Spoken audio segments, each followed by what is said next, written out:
Look.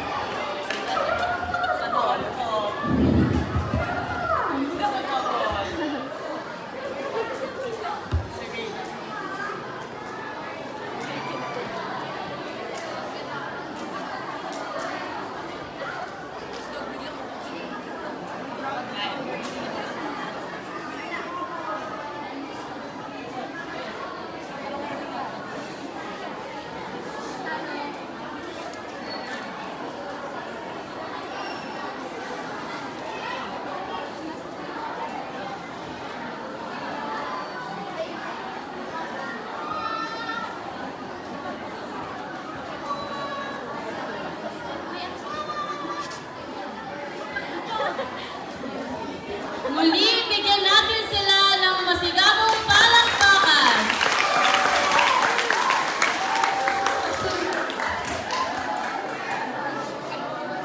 Magandang hapon sa inyong lahat. Bago magsimula ang aming pagtatanghal, ay nais ko munang magbigay ng isang mahalagang paalala. Ang pagtatanghal na ito ay para magbigay aliw at magbigay aral lamang. Walang sino man ang nasaktan sa pagganap ng iba't ibang karakter. At lahat ng pangalan at poot na nabanggit ay di sinasadya at bawang katang isip lang.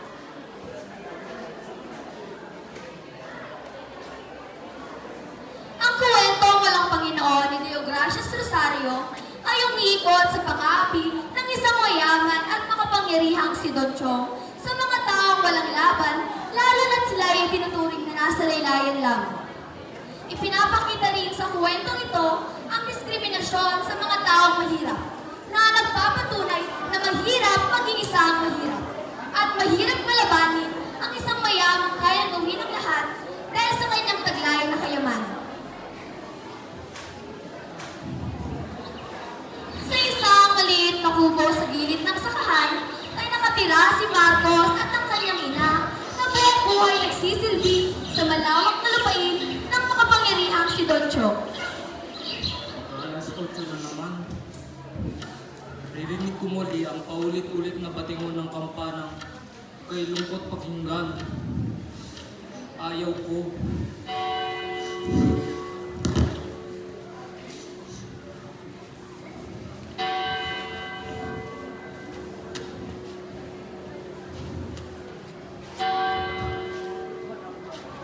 Tapos na ba? Tapos? Tapos na! Tapos! Ngunit, Marcos, bakit ayaw mong marinig ang tunog ng kampana na ukol sa kaluluwa? Hindi nagpapagunita sa mga tao na dapat magmumulang dalangin para sa kailuluwalhati ng mga kaluluwang nasa kabilang buhay na. Lalong-lalo ka na, Marcos. Marami kang dapat ipagdasal. Unang-unay, ang iyong ama. Pangalawa, ang panganay mong kapatid. Pangatlo, ang bunso mong kapatid. At ang huli, ay si Anita.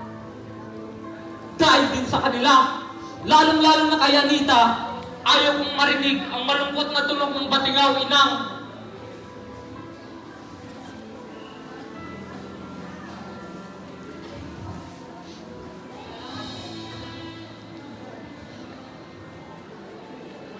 Lumakad ka na, Marcos, sa kubo ni Bastian.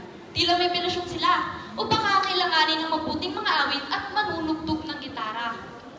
Silang naman. Kung alam lang ninang ang tunay na sinabit ni Anita. Isang magandang umaga ang pumungad sa mag-ina. Nang kanilang pag-usapan ang tungkol sa magandang ani ng kanilang pinagtatrabahuang malaking taniman.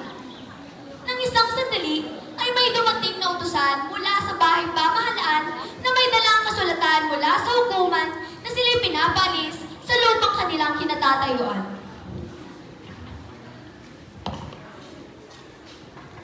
Tao po? Magandang araw po. Ako ay mula sa bahay pamahalaan at napuputusan ka dito po sa dalang puso. Ano po ba ito? Kasulatan? Na kami ang malis? Ho! Hindi! Hindi ito maaari! Buong buhay namin inilaan ang aming pagtatrabaho at ngayon nais nyo kaming palisin?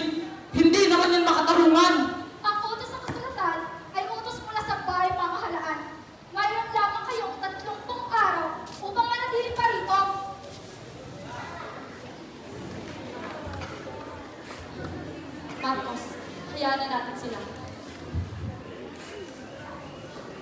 Nang, patalim bakit ako? Anak ko, bakit ka mag-iisip na gayon? Sa katunayan, tayo na lamang dalawa ang napabuhay sa daigdig. Ang tinig ng ina ay nakapagpalubag ng loob sa binata. Sa harap ng malawak na lupain na kanilang sinasaka, ay isa-isang bumalik sa alaala niya ang malungkot na kasaysayan ng kanilang lupang sinasakahan.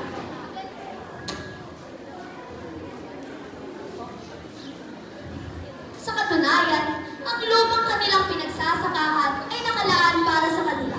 Ito'y pagmamayari ng kanununuan ng kanyang ama. Subalit, nang bata pa ang kanyang ama, ay may nagpapasukat ng lupa at sinasabing kanila iyon. Amin ang lupang ito! Hindi. Hindi ito maaari. Mali kayo. Amin ang lupang tinatapakan nyo ngayon. Hindi nyo pwede ang lamang.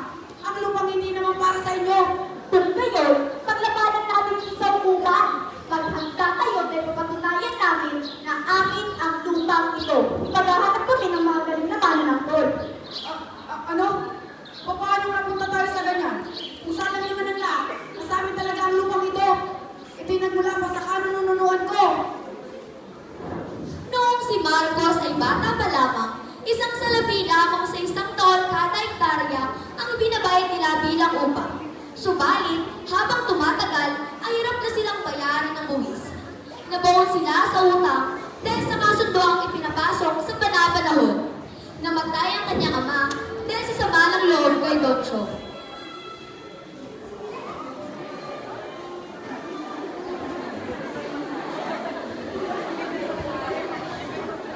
Minsay sa loob ng halamanan, isang gabing maliwanag ang buwan. Si Marcos ay lihim na naging kasintahan ni Anita na anak ni Don Chong.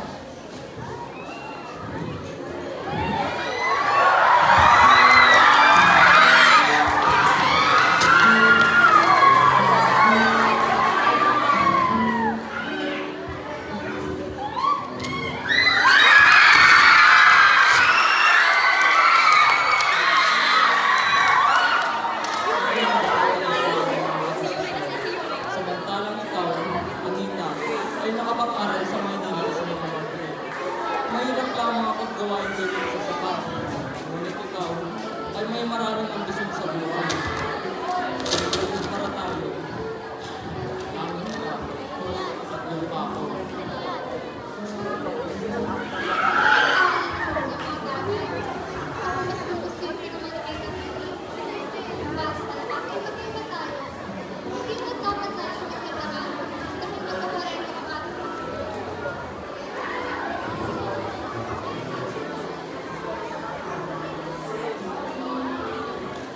Hindi na inisip ni Marcos ang agwat ng pamumuhay nila ni Anita, sapagkat naniwala siya sa kasabihan ni Rizal na ang lahat ng tao, kahit hindi magkakakulay, ay sadyang magkakapantay.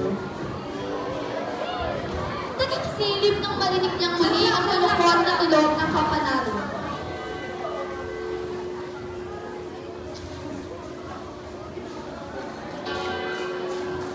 Isang babae ang nalabatan ng hininga. Walang ibang naisip si Marcos, kundi si Anita lamang ang may sakit sa kanilang bayan.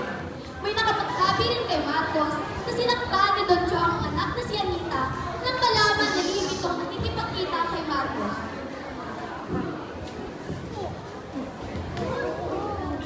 Hindi ka karapat-dapat para sa matupang lang iyon.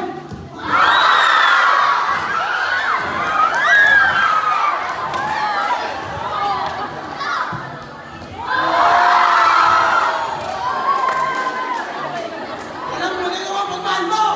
Hindi ba kayo mapunta ka lamang?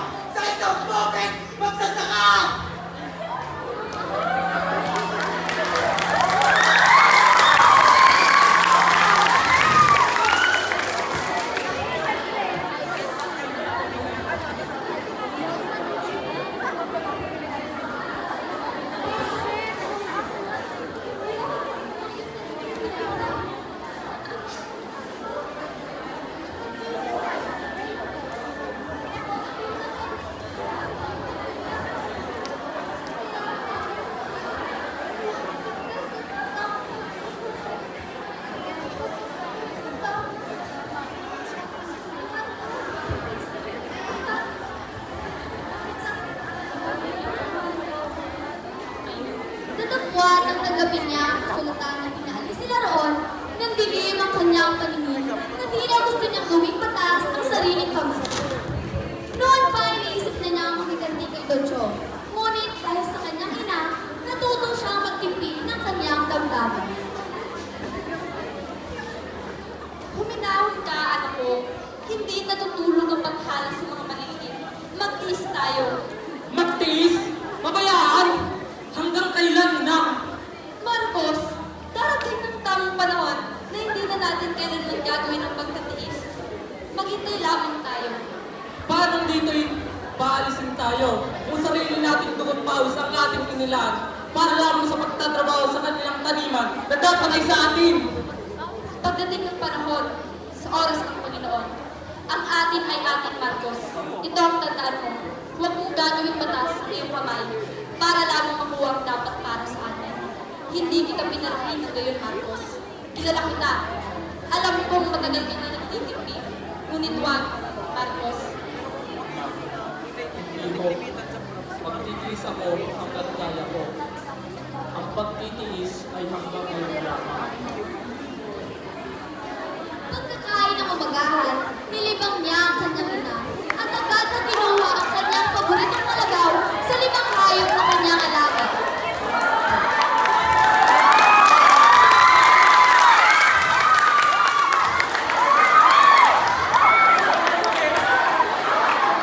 Tutungo sa ilaga, kumuha ng homestead, kakasundo sa mga bagay at sasama.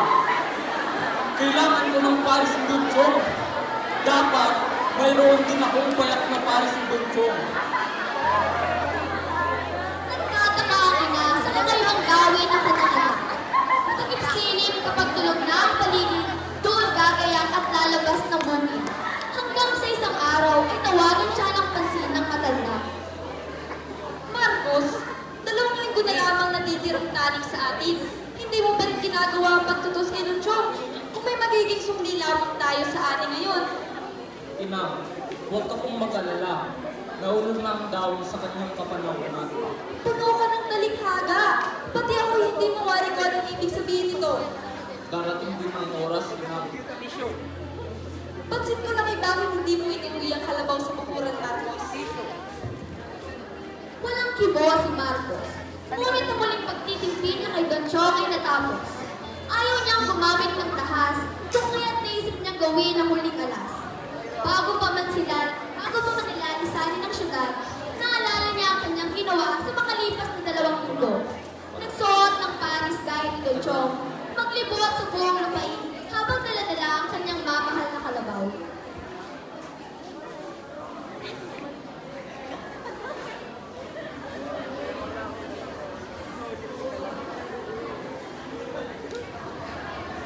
Sweater na kapareha kay Don Chong, pulinas, gora, at higit sa lahat, latigo. Ayos lang lahat. Dali-daling sinuot ni Marcos ang kanyang pinamiling gaya upang magpanggap na isang Don Chong. Takip-silim nang lumabas si Marcos upang maglibot gaya ng nakasanayang gawin ni Don Chong habang dala-dala ang kanyang kalabaw.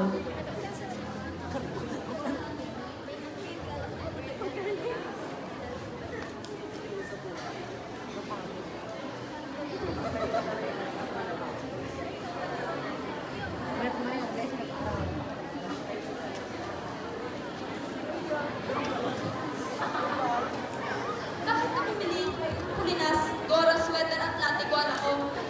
Para po ito sa pagiging Panginoong Paris ni Don Chong. Kung tayo makakalis dito, di tayo magiging malaya na.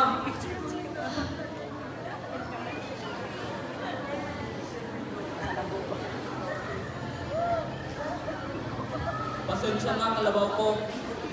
Ikaw na lang ang aking natatangang alas. Kailangan ng mabuksa ang kalupitang ito. Sa hangganan ng lupang pagmamayari ni Don Chong ay nakapugal ang kalabaw ni Marcos. Kung takip-silim ay bibisita siya roon ng nakagayak, kumpleto ang kasuotan nito. May pulinas, gora, sweater, at ang latigong mahalin tulad ng kay Don Chong. Pagdating niya ay agad na aasparan ng palo ang kalabaw hanggang na ang alingaw ay abot hanggang sa kalagitnaan ng kanilang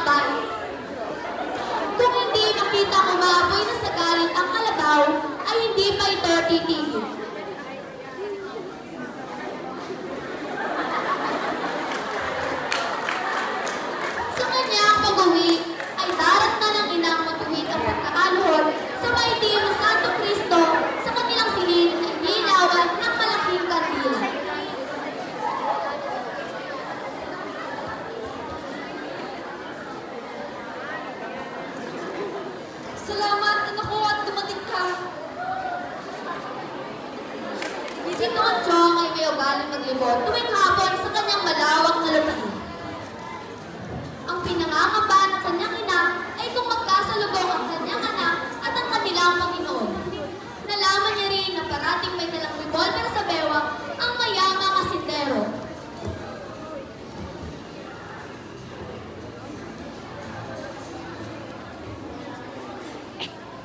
Akin lang ang lupa ito. Hindi dapat kailanman lang ito magpawi sa akin. Ang akin ay akin. Dapat lang magsilbi silang lahat sa kanilang Panginoon hanggang sa silang lahat ay mamatay.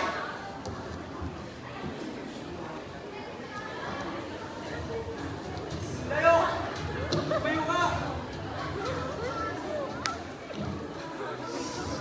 Tayo!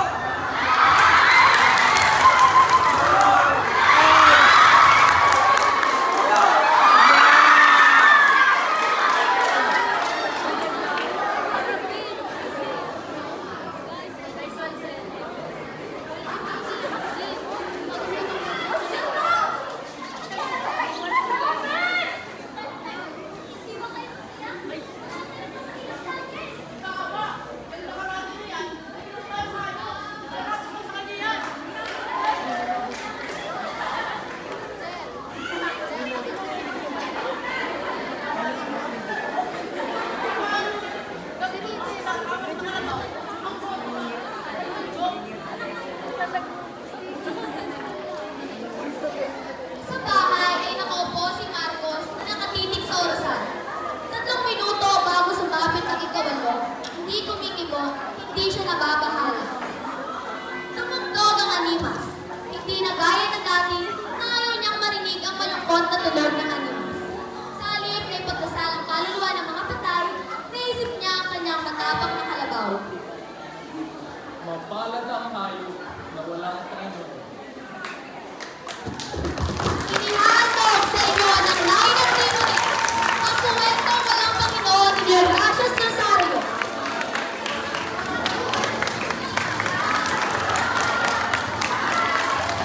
Mark Magistrado bilang Marcos, Ian Caceres bilang Ina, Aida Perpignan bilang Anita, Gerald Arevalo bilang Don Chong, Camila Vasco bilang Utusar, Pedro Silves bilang Nagsusukat, Roy Chavez bilang Kalabaw, TJ Robles bilang Grace Palanca, Roshan San Andres, Ami May Constantino, Henry Portugal, Neil Sugwetha, Ana Nino, at Susan Tabarno bilang mga mamamayan. Kasama ang 2 teknikal na sina Kyle Tianyo at Henry Portugal. Tagapagdirehe, si Camila Evasco. Scriptwriters na sila Ella Catalina at Ian Caceres. At ang tagapagsalaysay na si Carlo Magistrado at ang mga tagapagawa ng props ng Nain at Tribunal.